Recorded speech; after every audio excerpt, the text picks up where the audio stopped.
I was just curious how you've seen, players like Braden, Austin, Braxton that are back from year one to year two. How have they grown maturity-wise over that time from your point of view?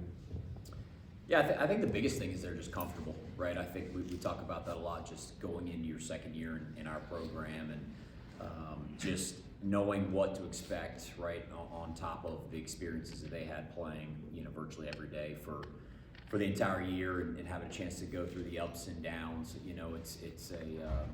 Most freshmen that play every day for us, they may go through individual adversity, but I don't think they've quite gone through the adversity as a collective unit that we did last year. So for them to kind of hang in there and get that experience and play every day through that, but ultimately get an opportunity to see what it looks like to win the conference championship, at the tournament, and Coach touched on it, but for those guys to have to watch Coastal celebrate, right, and see what that looks like, and I do think there's a lot of positives from that for them to have to take that in on their field, see what it's supposed to look like, because it gives them a pretty clear picture of how important every single day is, right, playing here to try to put ourselves in an opportunity to host, and how much easier that makes it. So I think they got a lot of experience out of 1 year, and so for them to come back and have the opportunity to come summertime know what they got to put in and what their goals are, it's been pretty cool to watch. But I think overall, not only they have the experience, but just that comfort level come in year two, and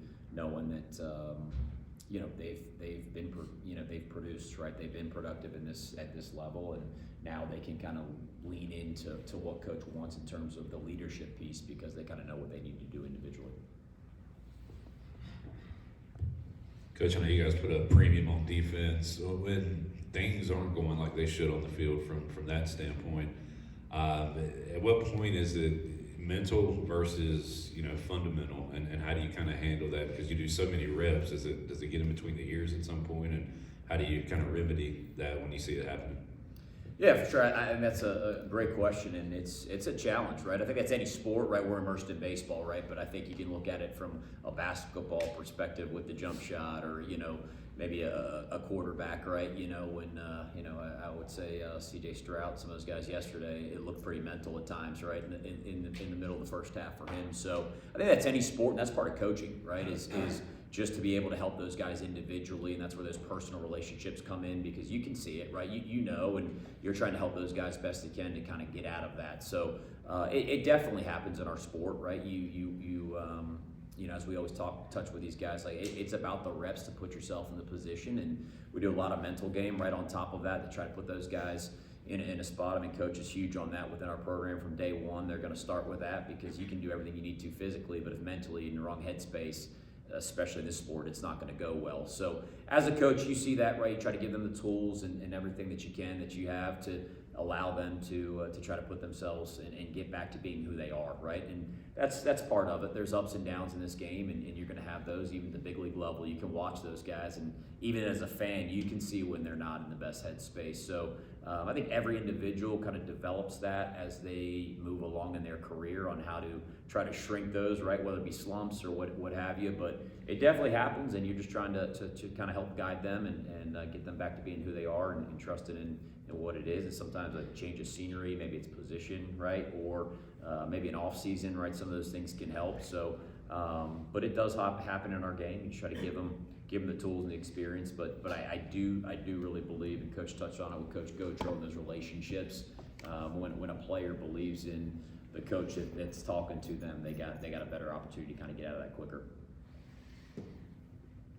Coach, it seems like versatility has been kind of a big thing with this position group, specifically on the infield. Just what goes into it from a coaching standpoint, where you have 3-4 guys who can play, all the different positions? How do you kind of impact that from a development standpoint? Yeah, I think this fall, probably more than any, we had guys moving all over the place, right? Playing multiple positions, and after you go through a year like you did last year, where you have those injuries that kind of alter things, or maybe you don't feel like you have enough depth at a specific position to be able to make some of those changes maybe mid-year that you might see happening, or maybe feel like it's in the best interest of the team.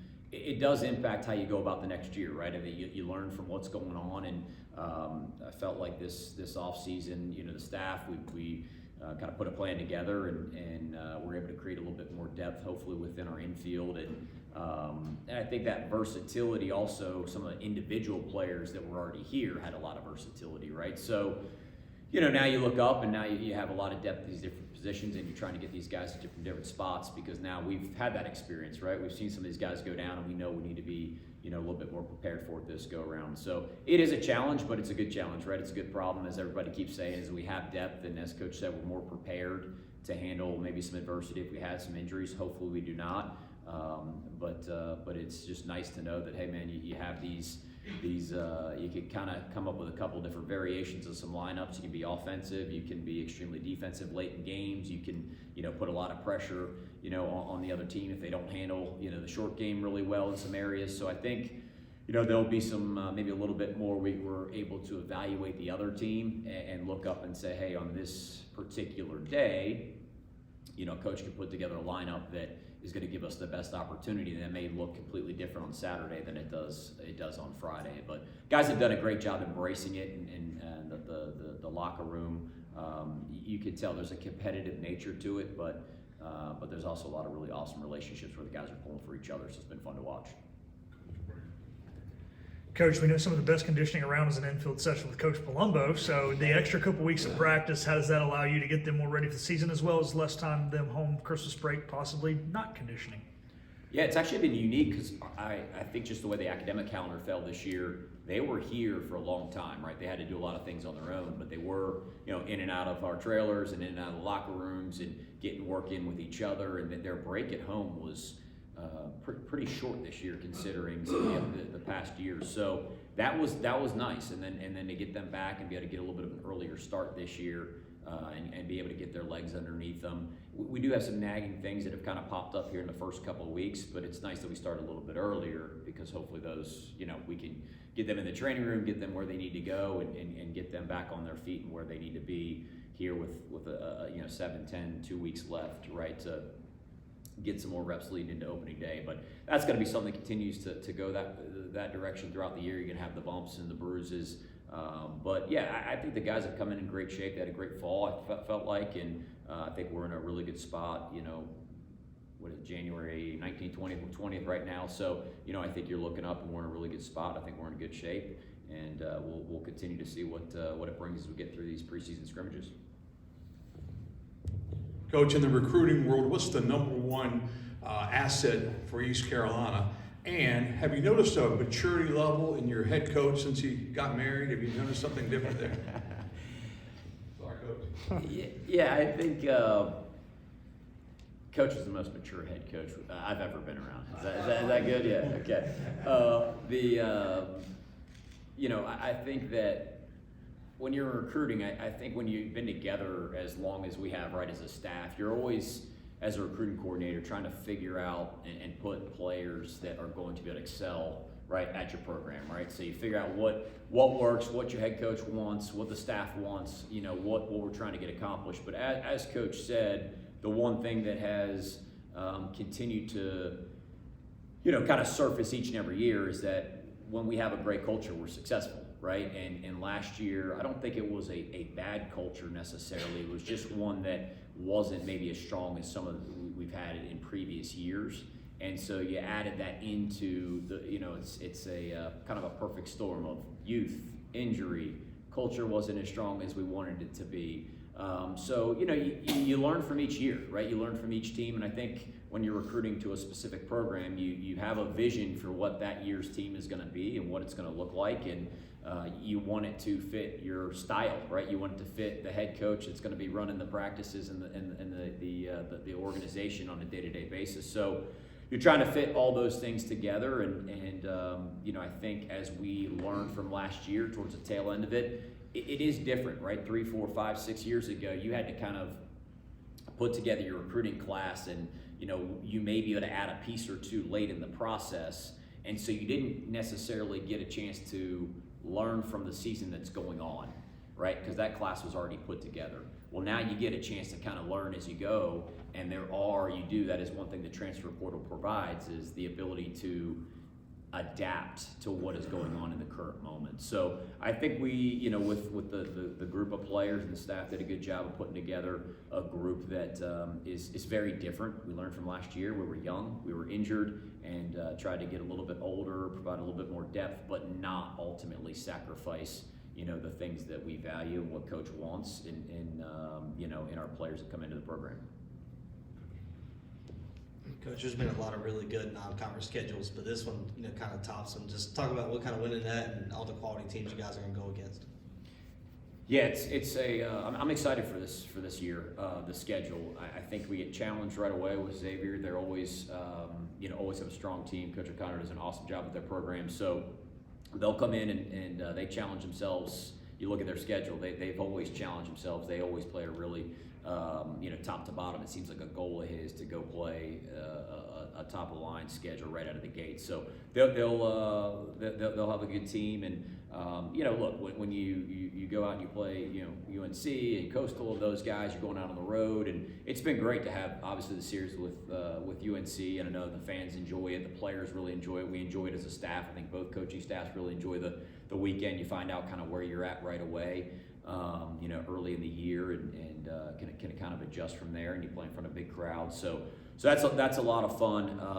And then picking up the home series with Coastal obviously is a neat one to go along with it. So there's really not you look up and we're gonna have to go play good baseball every single day, and that'll put us as Coach always wants to put together a schedule, it's going to put us in a situation RPI wise, if we play our brand of baseball, our style of baseball, and go out and take care of what we can control, we should be in a position obviously to play here late into the season, which is what you want to do. So this schedule, I think, will put us in that position as well, kind of looking at it to start on paper. Never know how it's going to play out, but you certainly want to start there. I promise I'm not trying to run you out of town, but every year this thing I ask you about still being here because your name does come up with head coach openings. But what's the main thing or two that keeps you with Coach Godwin and with East Carolina?